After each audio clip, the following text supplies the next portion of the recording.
আসসালামু আলাইকুম শিক্ষার্থী বন্ধুরা, বরিশাল বোর্ড 17 দেখতেছি আমরা একটা উপাত্ত। এই যে এই উপাত্ত থেকে তিনটা সৃজনশীল প্রশ্ন আছে। তিনটা সৃজনশীল প্রশ্ন, প্রত্যেকটা প্রশ্নর গুলো পরিসংখ্যানে ধারাবাহিকভাবে এক একটা করে দেওয়া। আর তিনোটা যদি একসাথে দেওয়া হয় অনেক সময়, প্রায় 1 ঘন্টার সময় অধিক হয়ে যাবে। এই জন্য ক খ গ আলাদা আলাদা ভিডিও দেওয়া হয়, পর্বগুলো দেখে নিবি। আমাদের পর্ব সবগুলো দেওয়া আছে। এখানে গ নম্বর আজকে দিচ্ছি। দেখো, গ নম্বরে উপাত্তগুলোর অজীব রেখা আঁকো।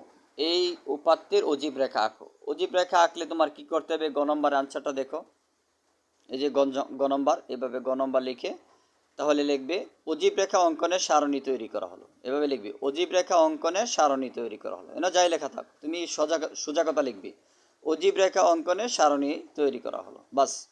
পরে এই যে শ্রেণীব্যক্তি আর গণসংখ্যা, এই দুটো তো দেওয়াই আছে উপাত্তে। এই যে উপাত্তে দেওয়া আছে, দেখে দেখে লিখবে। আর এই যে ক্রমজিত গণসংখ্যা লাগবে। অজীব রেখা অঙ্কন করলে তোমার ক্রমজিত গণসংখ্যা লাগবে। আর যদি আয়তলে এক বহুভুজ আঁকো তাহলে তোমার ক্রমজিত গণসংখ্যা লাগবে না। সবসময় মনে রাখবে অজীব রেখা আঁকলে তোমার ক্রমজিত গণসংখ্যা লাগবে, কারণ অজীব রেখা কিন্তু ক্রমজিত গণসংখ্যা দিয়ে উঠে। আর আয়তলে এক বহুভুজ গণসংখ্যা দিয়ে উঠে। যাক, এই সারণীটা তৈরি করার পরে তুমি কি করবে? এই দেখো, অজীব রেখা আঁকো এখন। ওই হলো অজীব রেখাটা। অজীব রেখাটা কীভাবে আঁকবে? তুমি এটা এরকম একটা গ্রাফ পেপার, এরকম শক কাগজ অর্থাৎ গ্রাফ পেপার নিবে। নেওয়ার পরে তারপর এই যে এই গ্রাফ পেপারের এটা ধরো তোমার গ্রাফ পেপারের ফুল একদম নিচে থেকে টানছে, একদম নিচে। আর তোমার গ্রাফ পেপারটা তো এরকম ছোটো হবে না, আর বড় হবে। তাহলে বড় হলে তোমার একবার এরকম নিচে থেকে টানতে হবে, একবারে কর্নার থেকে টানতে হবে, এরকম কোনো কথা না। তুমি যদি ইচ্ছা করো, ধরো এখান থেকে এইভাবে এইভাবে এইভাবে টেনে গেলে, আবার এখান থেকে এইভাবে টেনে গেলে এইভাবে, তাই এখান থেকে মূল বিন্দু ধরে টানতে পারবে। নিচে এরকম জায়গা থাকলো, এই সাইডে জায়গা থাকলেও সমস্যা নাই। এটা তো বইয়ের মধ্যে করছে, তাই একবারে এই শর্ট করে মানে দেখায় দিছে। যাই হোক, আমরা কি করব? এইটা হলো তোমার মূল বিন্দু। এভাবে এভাবে যে নিচ দিকে যাবে যে রেখাটা, এটা হলো তোমার এক্স এক্স অক্ষ। এটা হলো এক্স অক্ষ। আর এই মূল বিন্দু থেকে উপর দিকে যে উঠছে, এই যে দেখো, এটা হলো তোমার ওয়াই অক্ষ। ওয়াই অক্ষ। এখন তুমি কি করবে? এই যে এইগুলো কি জানো? এইগুলো কি নেওয়া হয়েছে? এগুলো হইলে হয় যে শ্রেণী ব্যবধানের উচ্চসীমা। আমাদের এই যে শ্রেণী দেওয়া আছে না, এই যে শ্রেণী, এই যে দেখো, এই যে শ্রেণী ব্যবধান, এই যে শ্রেণী প্রাপ্ত নম্বরের শ্রেণীব্যক্তি। এই এখান থেকে উচ্চসীমা হলো এইগুলা ডান পাশের এইগুলো হলো উচ্চসীমা, আর বাম পাশেরটি হলো নিম্নসীমা। তা শ্রেণী ব্যবধানের উচ্চসীমাগুলো নেওয়া হয়েছে প্রথমে একেবারে 10 থেকে একদম 100 পর্যন্ত। দেখো, এই যে একবার এই যে এখান থেকে 10 থেকে একদম একবার এই যে 100 পর্যন্ত, এই যে পর্যন্ত 100, এই বিন্দু পর্যন্ত। আবার এখানে না, এই পর্যন্ত 100। ঠিক আছে? তাহলে এই যে মূল বিন্দু থেকে এভাবে এক অক্ষ বরাবর, এবার প্রতি 5 গড়, এভাবে প্রতি 5 গড় ছাড়া বাদে বাদে তুমি এভাবে উচ্চসীমাগুলো লিখে যাবে। উচ্চসীমাগুলো তো চিনেছ, এই যে ডান পাশের, এই যে ডান পাশের একবার 10 থেকে একবার 100 পর্যন্ত, এগুলো হলো ডান পাশে উচ্চসীমা। আর বাম পাশেটি যে 1 থেকে 91 পর্যন্ত, এগুলো হলো তোমার নিম্নসীমা। এই উচ্চসীমাগুলো তুমি এভাবে 5 গড় বাদে বাদে এভাবে লিখবে। আর এদিকে দেখো, এই যে এখানে 0 পরে এখানে 10 লিখছি, এর কারণ হলো এখান থেকে এখানেও কিন্তু 5টা গড়। তাহলে 5টা গড় যদি 5 গড়, এখানে 5 লেখার কথা, কিন্তু 10 লেখার কারণ হলো এক গড়কে 2 ধরা হয়েছে।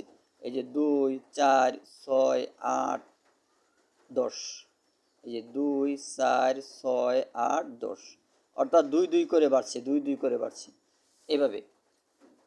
তারপর এভাবে তুমি এই 100 অক্ষ আঁকার পরে তারপরে যেভাবে শ্রেণী ব্যবধানের উচ্চসীমা লিখে, তারপরে এই দিক দিয়ে তোমার এই যে ক্রমযোজিত গণসংখ্যা, এই যে ক্রমযোজিত গণসংখ্যা, অর্থাৎ এভাবে তুমি এই যে এক গড়কে 2 ধরে নিতেও পারো, অথবা এক গড়কে এক একক করে, এক এক করলে তোমার অনেক জায়গা লেগে যাবে, কারণ 70 গড় পর্যন্ত যদি উঠে, এই যে 70-এর উপরে পর্যন্ত উঠছে। সর্বোচ্চ গণসংখ্যা ক্রমযোজিত কত আছে দেখো, সর্বোচ্চ কত আছে? এই যে 76। তাহলে 76 পর্যন্ত উঠলে যদি তুমি এক গড় করে নাও, তাহলে 76টা গড়ই লাগবে। আর 2 গড় করে নিলে একটু কম লাগবে, 3 গড় নিলে আরও কম লাগবে। এটা হলো গ্রাফ পেপারের আনুমানিক চিন্তা করতে হবে। যাই হোক, এখন এই বিন্দুগুলো যে স্থাপন করছে এটি কিভাবে স্থাপন করলো এটা লক্ষ্য করো। অর্থাৎ প্রথম গণসংখ্যা আমাদের কত দেখো, প্রথম গণসংখ্যা হলো ক্রমযুক্ত গণসংখ্যা। ক্রমযুক্ত গণসংখ্যা দিয়ে উঠবে অজীব রেখা। প্রথম হলো 2, পরে 7, পরে 20। দেখো প্রথম যেহেতু 2, তাহলে আমরা এক গড়কে যখন 2 ধরা হয়েছে, তাহলে যে এক গড় সমান এই যে 2, এই জন্য 2 গড়ে পরে আবার পরের রেখাংশে বিন্দু স্থাপন করো। পরে হলো তোমার কত সংখ্যাটা ছিল 7। এখন 7 নাও। দেখো এই গড় হইলো তোমার এখান থেকে এই গড় এই পর্যন্ত হলো 2, এই পর্যন্ত হলো 4, আর এই পর্যন্ত হলো 6, আর উপরের গড় পর্যন্ত 8। তাহলে 8 আর 6 এর মাঝখানে বিন্দু হবে, এখানে মাঝখানে বিন্দু হবে।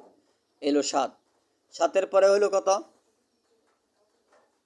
20। তাহলে 20 দেখো কোথায় আছে, এই যে 20 পরের শ্রেণী, পরে যে উঠবে 20 গড়। অর্থাৎ এই যে দেখো এই যে 20 কিন্তু এই রেখাটা কিন্তু 20, এই যে 20-এর ঘরে বিন্দু স্থাপন করছি। পরের রেখাটা দেখো কত, পরে হলো 32। এখন 32-এ যাও। 32 হইলো তোমার এই পর্যন্ত 30, এই যে দেখো এই যে এই পর্যন্ত হইলো, এই যে এই পর্যন্ত 30, পরে আর এক গড় উঠলেই 32, কারণ এক গড়কে 2 ধরা হয়েছে না, এই জন্য 32। পরে কত আছে দেখো, পরে হইলো তোমার পরে হইলো 43। এখন 43টা তুমি নিজে স্থাপন করো। দেখো 43 কোন করে, এই দেখো 40, এই যে 40, এই যে এই পর্যন্ত হলো 40, পরে আরেক ঘর উঠলে 42, এর উপরের ঘরে উঠলে 44, 44 আর 42-এর মাঝখানে হলো 43, মাঝখানে বিন্দুটা স্থাপন করা হয়েছে। ঠিক আছে। পরে আবার দেখো, পরে হইলো 43, পরে 61। দেখো পরে হইলো যে 61 কই দেখো, আগে 60 কই আছে, দেখো এই যে 60-এর ঘরে আসো, এই যে 60 তোমার এখানে 60, উপরে ঘরে 62, তো 62 আর 60 এর মাঝখানে হলো 61। তারপরে আবার কত আছে দেখো 66, এই যে 66, তাহলে 60-এর ঘরে যাও, এই তোমার 60 আসো, 60 এই যে এইদিকে, এই যে 60, ও এই যে 60, এই যে 60, এখানে যদি 60 হয় তাহলে 2 ঘর নিলে 62, আরবার আরেক ঘর 64, আরেক ঘর 66, এই হলো 66। পরে আবার দেখো 66 পরে আছে 70, পরে 70-এর ঘরে যাও, এই যে 70, 70-এর ঘরে এই যে রেখা আসো, এই যে রেখাংশে এই যে 70-এর ঘরে বিন্দু স্থাপন। 70-এর পরে আছে কত 74, দেখো এই যে 74, তাহলে 74, এই যে 70-এর ঘর ছিল কিন্তু এখানে, এই যে 70-এর ঘর এই যে এখানে, তারপর এখানে কত 70, তাহলে এই হলো 72, এই হলো 74, লাস্ট সর্বশেষ হলো কত 76। তাহলে এটা ছিল আমার এই যে 70-এর একাংশ, এই যে 70-এর একাংশ হলো এই পর্যন্ত 70, পরে আর এক গুণ নিলে 2 গেল 72, আবার এক গুণ নিলে 2 গেল 74, পরে আবার এক গুণ নিলে 2, এই হলো তোমার 76, এই পর্যন্ত 76। এইভাবে বিন্দুগুলো স্থাপন করতে হয়, এটা ক্রমযুক্ত গণসংখ্যা। এইভাবে আমার ধারাবাহিকভাবে সকল পর্বগুলো দেখবে, তাহলে তোমার আর কোনো সমস্যা থাকবে না। ঠিক আছে ইনশাল্লাহ।